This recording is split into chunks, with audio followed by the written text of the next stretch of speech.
오늘은 맥주 감사절, 우리가 절기로 감사 예배를 드리고 있습니다. 그럼 여러분, 맥주 감사절은 무슨 날일까요? 말 그대로입니다. 맥주 감사절은 보리를 수확한 것을 감사해서 드리는 감사 예배입니다. 그럼 맥주 감사절 예배를 드리고 있는 사랑하는 성도 여러분들, 올해 여러분들 보리 농사는 어떠셨나요? 한번 옆 사람 얼굴을 보면서 이렇게 물어봤으면 좋겠습니다. 올해 보리 농사 좀 되셨나요? 한 번 더 이렇게 인사해 보겠습니다. 올해 보리는 좀 실했나요? 여러분들 왜 웃으십니까? 아마 제가 이렇게 질문하면 여러분들, 목사님 오산 농촌 아니에요, 이런 분위기인 것 같습니다. 예, 그렇죠, 맞습니다. 여러분, 우리는 여기 제가 알고 있는 한에는 우리 성도들 중에 보리 농사를 짓고 있는 분은 없는 걸로 알고 있어요. 혹시 있나요? 있으면 한번 손. 없죠. 지금 이런 분위기에서는 있어도 손 들기 좀 그렇죠? 예, 없는 것을 알고 있습니다. 그런데 제가 아는 한은 없는 걸로 알고 있는데, 제가 아마 이렇게 말씀드리면 여러분들 그렇게 생각하실 거예요. 아니, 알면서 왜 물어봅니까? 우리는 농사 안 지어요, 보리 농사 안 지어요 라고 생각하실 수 있습니다. 그런데 왜 제가 물어볼까요? 아니까 물어본 겁니다. 왜 보리를 심어본 적도 없고 심지도 않았으니 추수할 일도 없을 텐데 우리는 왜 지금 맥주 감사절을 드리고 있을까요? 여러분, 보리가 추수가 돼서 감사하고 계십니까? 우리는 농사를 안 지었어요. 보리 농사를 안 지었단 말입니다. 그런데 이상하게도 우리는 지금 맥주 감사절을 기념해서 지키고 있다는 것이죠. 여러분, 왜 교회들은 맥주절을 지키고 있을까요? 시골이나 도시나 어느 교회든 맥주 감사절을 지키고 있어요. 왜 그럴까요? 그건 아마도 성경에 맥주절을 지키라고 명령하고 있기 때문에 그럴 겁니다. 오늘 본문 출애굽기 23장 16절 말씀 한번 제가 더 읽어드리겠습니다. 맥주절을 지키라.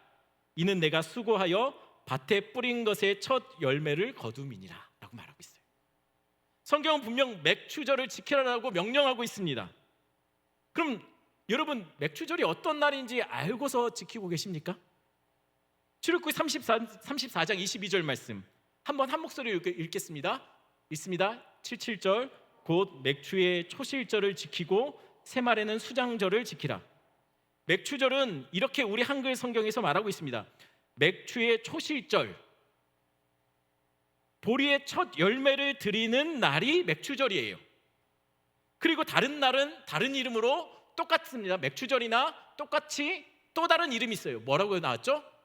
칠칠절. 여러분, 칠칠절은 처음 들어보는 분들도 있죠. 아마 칠칠절은 익숙하지 않을 겁니다. 칠칠절은 뭘까요? 구구단에서 칠칠은 뭡니까? 예. 77은 49입니다. 칠칠절도 그겁니다.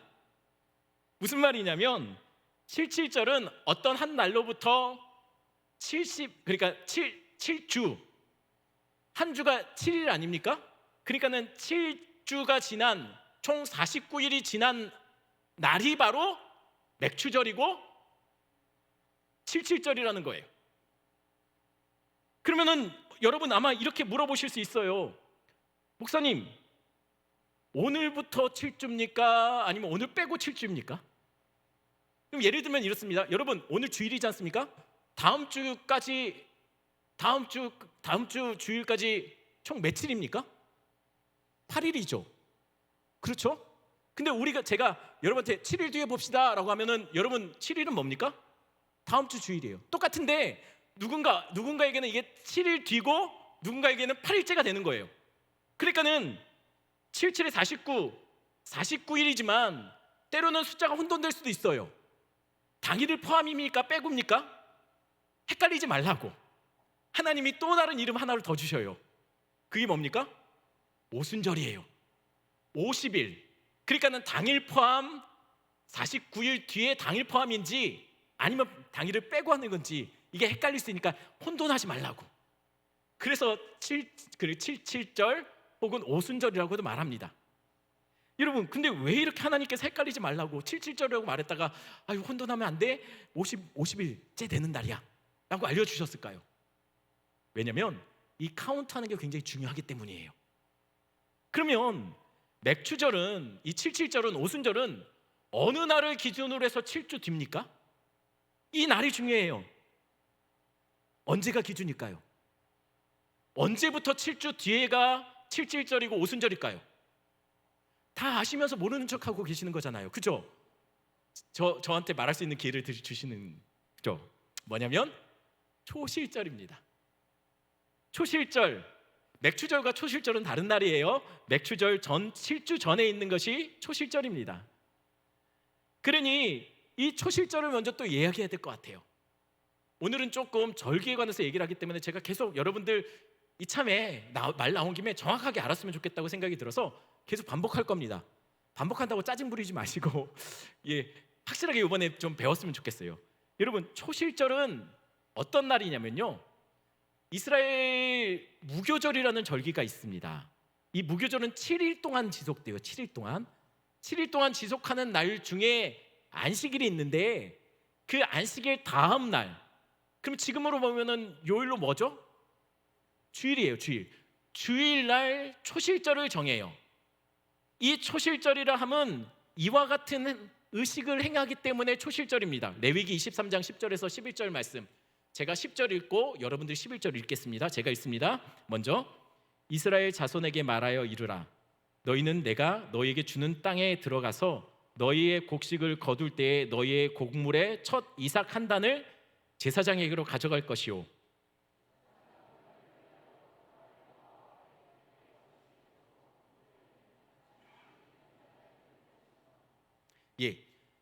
자, 우리가 지금 맥추절 또는 7절, 오순절 다 같은 날입니다. 이름만 다른 거예요. 그날 전 7주 전에 초실절이 있다고 그랬습니다. 이 초실절은 어떤 날이냐면, 자신이 씨 뿌려서 키운 곡식 중에, 그러니까 그 해에 올해에 첫 낯을 대서 한 단을 하나님 앞에 가지고 오는 거예요. 그러니까는 올해 처음으로 수확한 곡식 한 단을 제사장에게 바치면 제사장이 그것을 받아듭니다. 그리고 하나님 앞에 가서 그것을 흔들어서 하나님 앞에 바쳐요. 흔들어서 드리는 제사를 요제라고 합니다. 이 요제로 하나님 앞에 드리는 거예요. 그러니까 한 해의 첫 열매가 드려지는 날이 초실절인 거예요. 그래서 초실절이라고 이름을 지은 거죠. 우리나라, 여러분, 그렇다면 이스라엘 백성들이 이때 드렸던 곡물, 한 해에 처음으로 드리는 이 곡물의 이름이 뭘까요? 어떤 걸 드렸을까요? 우리나라는 한 해의 농사 중에서 제일 처음으로 거둬지는 곡물이 뭘까요? 보리죠. 보리예요, 보리. 이스라엘도 마찬가지예요. 이스라엘도 한 해의 농사 중에서 제일 먼저 거두어지는 곡물은 보리입니다. 그러면 초실절에 하나님께 가지고 온 첫 이삭의 한 단은 어떤 곡물일까요? 보리예요. 보리를 하나님 앞에 드린 거예요. 초실절은 첫 보리, 올 한 해의 첫 곡물로 보리를 하나님 앞에 드리는 날이 초실절이라는 거예요. 그렇게 드리고 나서 이스라엘 백성들 그때부터 숫자를 셉니다. 한 주, 두 주, 세 주, 네 주, 다섯 주, 여섯 주, 일곱 주. 그래서 50일째 되는 날, 까먹지 말라고, 50일째 되는 날, 그날이 언제이죠? 맥추절이 되는 거예요. 7절이 되고 오순절이 되는 거예요. 그때 이와 같이 레위기 23장 15절 16절 이와 같이 말하고 있죠. 한번 한 목소리 다시 한번 읽겠습니다. 안식일 이튿날 곧 너희가 요제로 곡식단을 가져온 날부터 세어서, 이 요제는 초실절 말이에요. 흔들어서 드렸던 그날부터 세어서 7 안식일의 수요를 채우고 7 안식일 이튿날까지 합해서 50일을 계수하여 새 소재로 여호와께 드리되라고 내가 말하고 있습니다. 여러분, 그렇다면 이상한 것이 있지 않습니까? 이상하지요? 출애굽기 23장 16절을 다시 한번 보겠습니다. 맥추절을 지키라. 이는 내가 수고하여 밭에 뿌린 것의 첫 열매를 거둠이라 라고 말하고 있습니다. 맥추절을 지키는 이유가 뭡니까? 밭의 첫 열매를 하나님 앞에 드린다고 했어요. 그러면 여러분 이때 드린 열매는 뭘까요? 맥추절이니까 뭘까요? 맥추의 첫 이삭을 드린 거예요. 그죠? 맞습니까? 근데? 그러니까 이상하지 않습니까? 이미 7주 전에 뭐가 있었어요? 초실절이 있었어요. 초실절에 뭐 드렸다고요? 보리 드렸어요. 그러면 7주 지나고 나서 맥추절에 드린 그 첫 열매는 뭐죠? 그래도 보리입니까? 그럼 처음 게 아니지 않습니까? 성경은 맥추절이라고 이름을 붙여놓고 드린 것이 우리는 보리일 거라고 생각해요. 그런데 이미 보리의 수확은 7주 전에 시작됐고 대부분 이 맥추절이 될 때쯤 보리 농사는 거의 수확은 마무리됩니다. 그렇다면 도대체 이 맥추절에 드린 건 뭘까요? 첫 열매를 드렸다고 그러는데 뭘 드렸을까요 도대체? 자꾸만 뜬들이지 말고 빨리 말하지 왜 자꾸만 뜬들이나 하실 겁니다. 레위기 23장 우리가 읽었었는데 사진을 한번 제가 어저께 찍어 놓은 사진입니다. 한번 띄워주세요. 요 사진 제 성경책을 찍은 겁니다. 이상하지 않습니까? 제가 줄을 쳐놨는데 아마 글씨가 잘 안 보이죠? 저게 보이면 이상할 텐데 여러분 생각하시면서 이상한 거 발견할 수 없나요? 왜 목사 성경책이 이렇게 깨끗해 뭐 이렇게 생각하시는 분 저는 공예배에 가져오는 성경책에 낙서를 하지 않습니다. 여러분 저게 안 보이실 것 같아서 제가 말씀을 드리면 레위기 23장 9절에서 10절 제일 처음에 밑에 줄 쳐놓은 거 성경책에 보면 단락마다 제목을 기록하지 않습니까? 이게 처음 줄을 꺼놓은 밑에 빨간 줄을 그어놓은 게 뭐냐면 초실절에 관한 기록이에요. 거기에 제목을 뭐라고 적었냐면 첫 이삭 한 단을 바치는 절기라고 적어놨어요.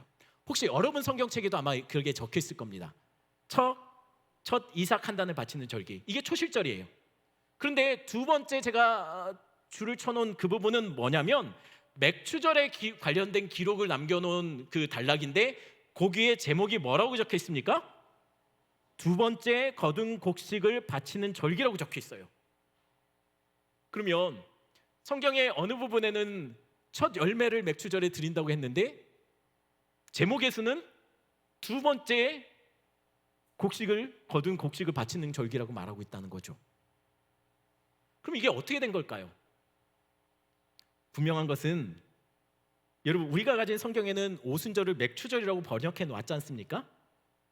그런데 영어 성경에도 그리고 히브리어 원어 성경에도 77절 오순절을 맥추 즉 보리를 거두어 드리는 절기라고 그렇게 기록한 데가 없어요.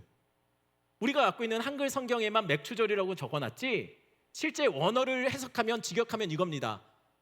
그 추수의 절기, 추수의 축제라고 적어놨어요. 그런데 우리가 갖고 있는 성경에는 맥추절이라고 적어놨어요. 보리라고 기록되지 않았는데 보리를 드리는 날이라고 적어놨어요. 여러분 왜 이렇게 번역해놨을까요? 출애굽기 34장 22절 때문에 그런 것 같아요. 출애굽기 34장 22절에 보면 처음 열매를 들여서 지키는 절기라고 기록되어 있는데 실제 원어에서는 추수의 절기라고 적혔는데 한글 성경을 번역하시는 그 전에 분들이 이것을 당연히 첫 곡물이니까 뭐라고 생각했냐면 보리일 거라고 생각해서 보리의 맥추의 초실이라고 그렇게 적어놓은 거라는 거죠. 근데 그게 의역했지만 사실 알고 보니까 오역이었다는 거예요. 그럼 도대체 맥추절, 77절, 오순절에 거두는 첫 열매는 뭘까요? 분명히 첫 열매를 드린다고 했는데 그건 영어 성경과 히브리어 원문에도 그리고 최근 번역되고 있는 다른 한글 성경에도 이렇게 기록되어 있습니다. 한번 띄워주세요. 제가 출애굽기 34장 22절을 다른 한글 번역들 또는 영어 성경에도 다 이렇게 적혀 있어요. 자, 우리가 보고 있는 개역개정에는 맥추의 초실절이라고 번역했죠. 그런데 표준세 번역에는 뭐라고 번역되어 있냐면 밀을 처음 거두어 드릴 때라고 번역되어 있어요. 그리고 쉬운 성경, 여러분 쉬운 성경은 청신대 저희 교단의 교수님들이 성경을 조금 이렇게 요즘 현대 사람들이 좀 잘 쓰는 용어로 좀 쉽게 번역해 놓자 해가지고 그 교수님들이 번역해 놓은 책입니다. 근데 제가 생각할 때는 여러분들 쉬운 성경 정도 하나 정도 갖고 계시면 참 좋을 것 같아요. 우리 성경들이 때로는 굉장히 어렵게 번역해 놓은 부분들이 있거든요. 우리 그 쉬운 성경에는 뭐라고 번역하고 있냐면 밀을 처음 거둬 들일 때라고 번역하고 있어요. 그러면 초실절에 드린 첫 열매와 맥추절 때 드린 첫 열매가 무엇인지 차이가 명확해지는 거예요. 똑같이 첫 열매를 드린 건 맞습니다. 근데 초실절엔 무슨 첫 열매라고요? 보리의 추수의 첫 단을 드린 거고, 맥추절에는 뭘 드린 겁니까? 밀 농사의 첫 열매인 밀을 하나님 앞에 드린 거예요. 그래서 제목도 그런 거예요. 두 번째 곡식을 거두는 절기라고 맥추절을 그래서 이야기한 것이죠. 맥추절은 분명 첫 열매를 드리는 날이 맞습니다. 그런데 볼이 아니라 밀이라는 것이죠. 정리하면 이렇습니다. 맥추절은 보리가 아닌 밀을 드리는 날이 맞습니다. 그런데 한국에서는 밀 수확을 안 하잖아요. 그러니 첫 열매니까 보리라고 생각해서 보리라고 해놨다는 것이죠. 그러면 여러분, 해석이 잘못됐다면, 번역이 잘못됐다면 그러면 바꾸면 되지 않습니까? 맥추절을 그냥 밀추절이라고 하면 되지 않습니까? 근데 왜 안 바꿨을까요? 이미 맥추절이라고 쓰고 있고 다 맥추절로 이름이 불려지고 있는데 굳이 그럴 필요가 있었을까요? 이것이 밀인지 보리인지 그것이 과연 그렇게 우리에게 중요하냐는 거예요. 마치 이런 것과 관련이 있습니다. 제가 다시 한번 여러분에게 묻습니다. 여러분, 올해 밀 농사는 잘 됐습니까? 저 목사가 아까 보리도 안 짓는다니까 밀은 무슨... 여러분, 이거예요. 이거 무슨 얘기냐면 어차피 보리든 밀이든 우리는 농사하지 않아요. 중요한 것은 이날에 어떤 것을 추수했느냐가 중요한 게 아니라 이것을 통해서 하나님은 우리에게 무엇을 말씀하고 있는지를 아는 것이 더 중요하다는 것이에요. 밀이든 보리든 그것과 상관없이 하나님은 정말 이것을 통해서 우리에게 말씀하고자 하는 그것이 있는데 그것을 우리가 깨달아야 된다는 것이죠. 게다가 실제로 이미 말씀드렸던 것처럼 맥추절의 원래 성경에 있는 맥추절의 날짜를 계산하면 초실절부터 50일을 세면은 언제냐면 주로 5월 말이나 6월 초가 됩니다. 근데 우린 7월 달에 지금 맥추절을 지키고 있지 않습니까? 왜 그럴까요? 이게 우리나라의 농사에 보리의 추수가 7월쯤이면 마무리되기 때문에 일부러 맥추절을 7월 달로 정하기도 했지만 실제로는 의미를 1년의 반이 지난 때에 우리가 하나님 앞에 이 반이 지난 시점에서 반년 동안 하나님 지켜주신 그 은혜에 대해서 한번 돌아보자는 의미로 그렇게 정해서 지금 그 의미를 살리고 있다는 것이지, 여러분, 어떤 것이 농사가 되었는지가 중요한 것이 아니라는 것이에요. 여기서 우리가 생각해 볼 것이 있어요. 어쩌면 이런 부분 때문에 실제로 여러분 인터넷에 맥추절에 대해서 찾아보시면 소위 그 좀 신학을 자유분방하게 하시는 자유주의 신학자들이 이런 글들을 많이 올려놨습니다. 맥추절은 현대에 의미가 없다, 성경적인 근거가 없다, 그러니 현대 교회는 맥추절을 지킬 이유가 없다라고 얘기하는 사람들이 많이 있어요.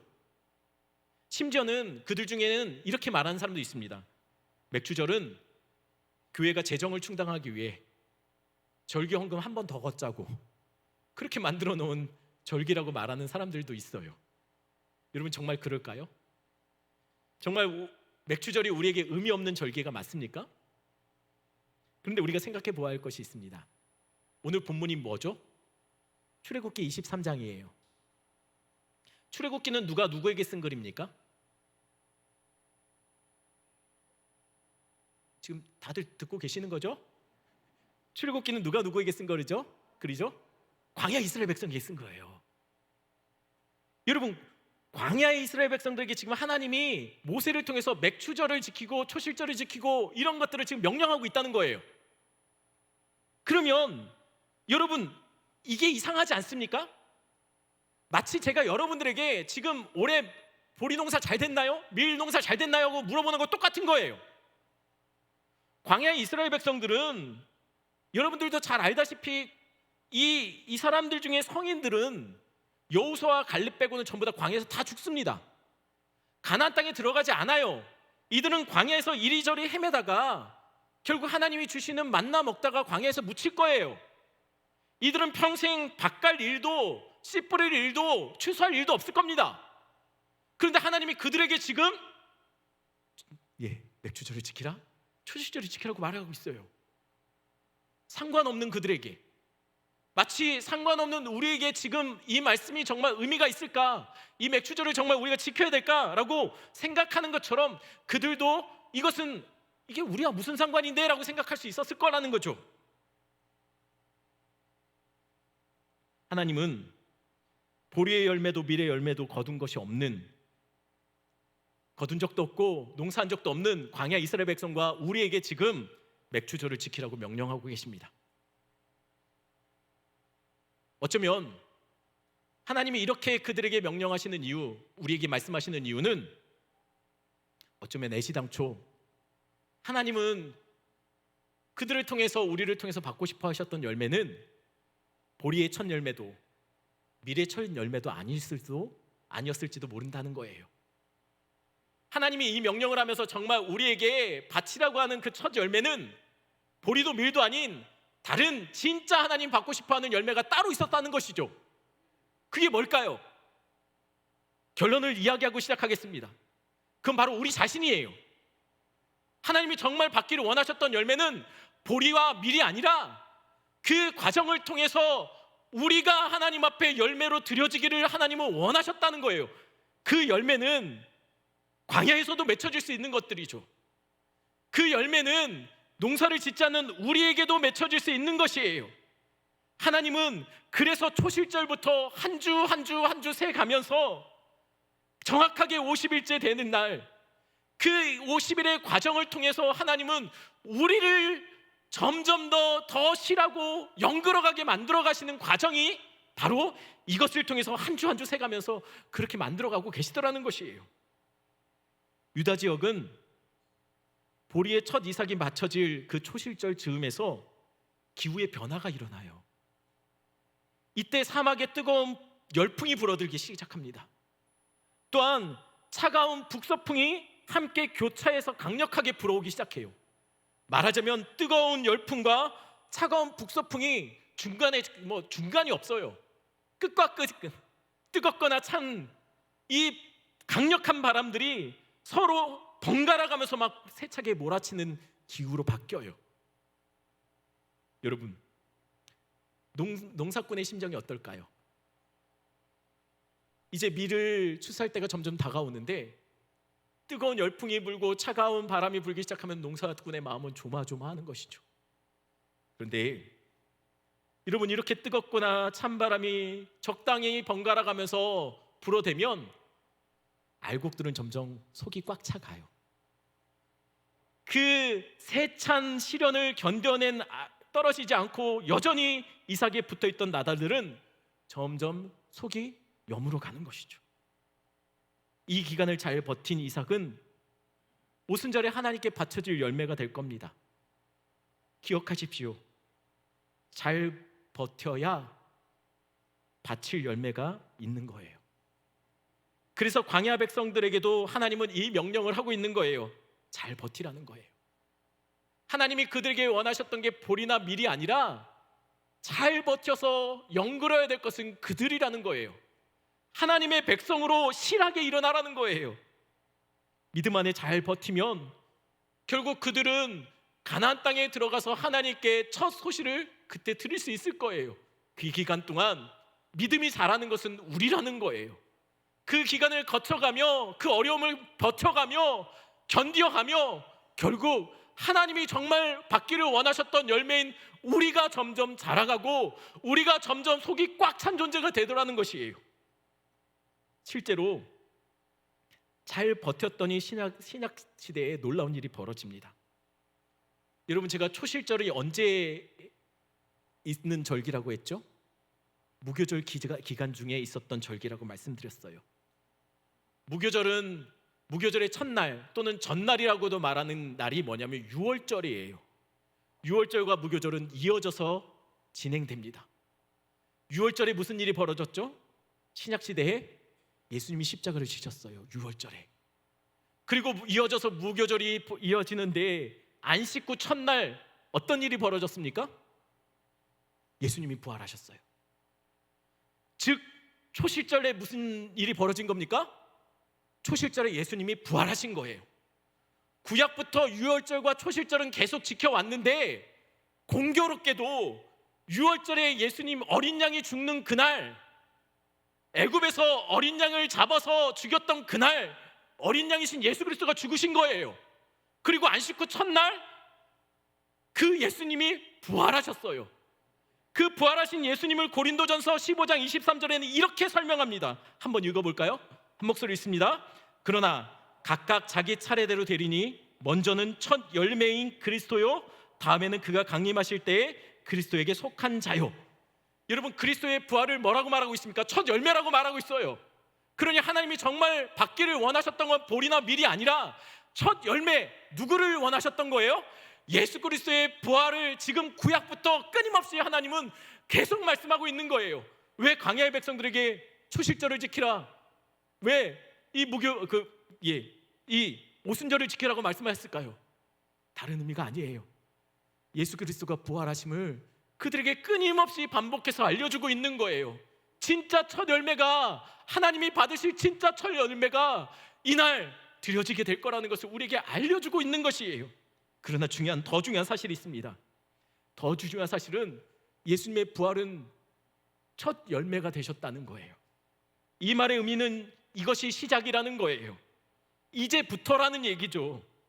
이제부터 앞으로 인고의 시간을 거쳐내면, 세찬 비바람을 맞고 강한 열풍을 견디어내면 이 예수님이 첫 열매 되셨던 그 열매처럼 그와 똑 닮은 열매들이 본격적으로 하나님 앞에 바쳐지게 되는 날이 올 거라는 거예요. 그러니 견뎌야 된다는 거예요. 참아라는 얘기예요. 아무리 세찬 바람이 와도 끝까지 이삭에 붙어 있어야 돼요.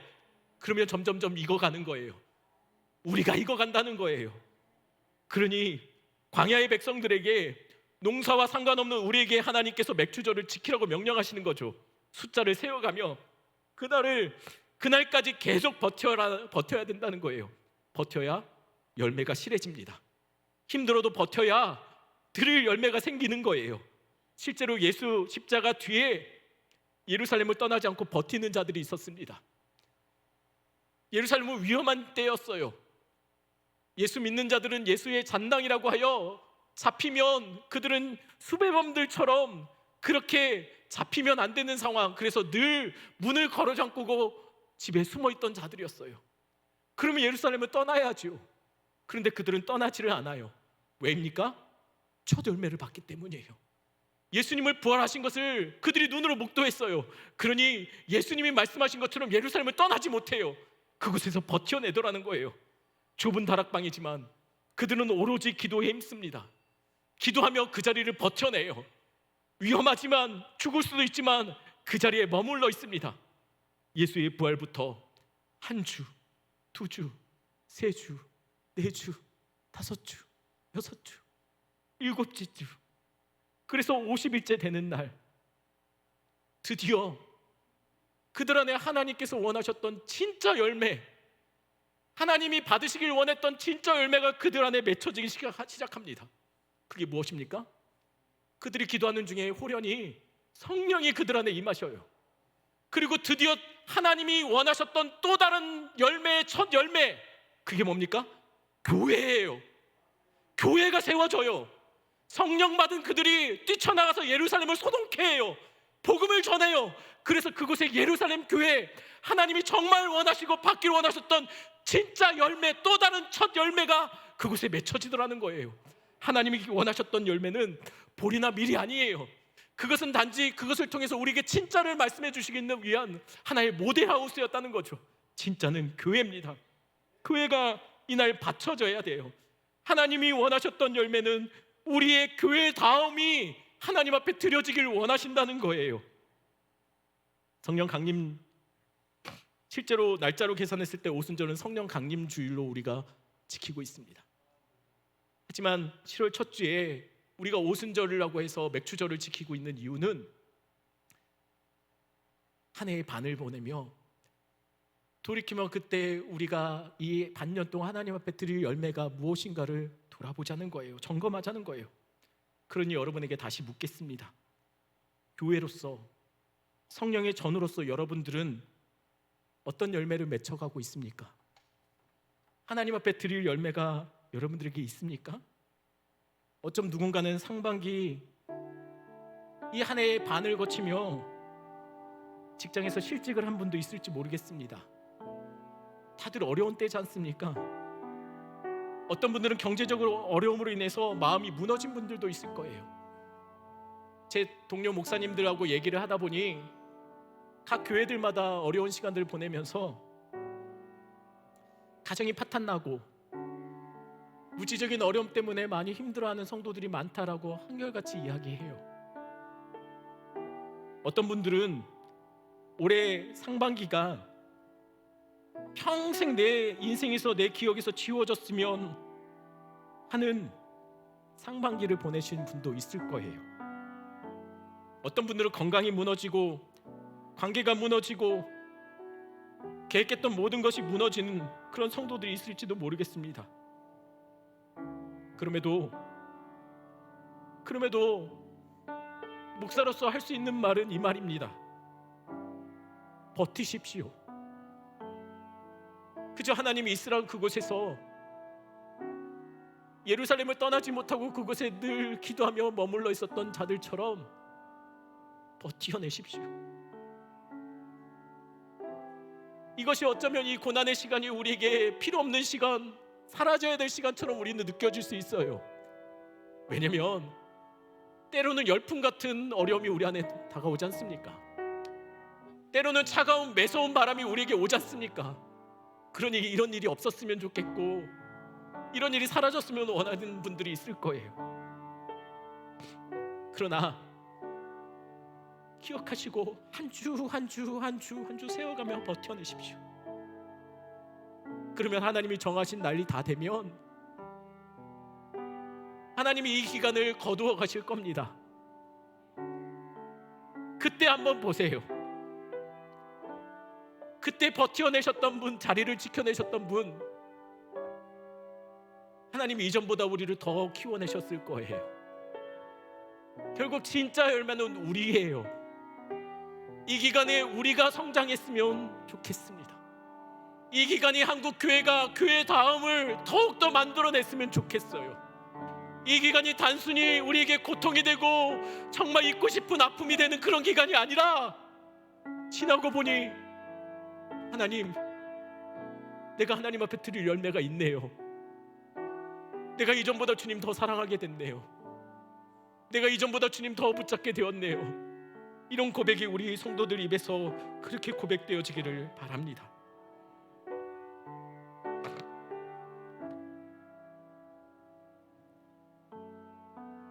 우리가 잃지 말아야 할 것은 재물만이 아닙니다.